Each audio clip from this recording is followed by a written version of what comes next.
આગળ વધીએ ઘીના ભેળસેળિયા વેપારી પર ફૂડ વિભાગે તવાઈ બોલાવી છે। 1 કરોડથી વધુનો 17,200 કિલો શંકાસ્પદ ઘીનો જથ્થો જપ્ત કરવામાં આવ્યો છે। રાકેશ મોદીના ગોડાઉનને 10મી માર્ચે સીલ કરવામાં આવ્યું હતું।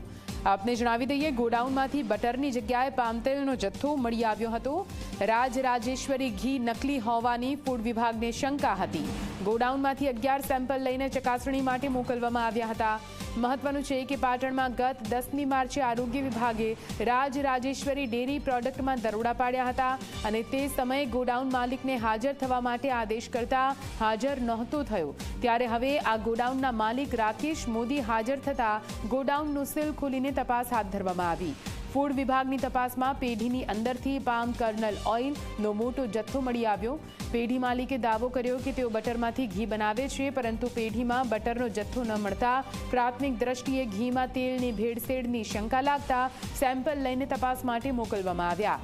1 કરોડથી વધુની કિંમતના 17,200 કિલો ઘીને જપ્ત કરી લેવામાં આવ્યું છે।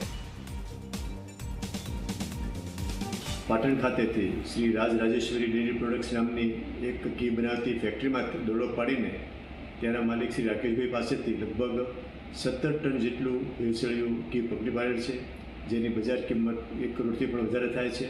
સદર વ્યક્તિ પાસેથી કુલ 11 નમૂના, એમાં 10 અલગ અલગ પેક અને સાઇઝના ઘીના નમૂના તથા એક તેલનો નમૂનો લીધેલો છે।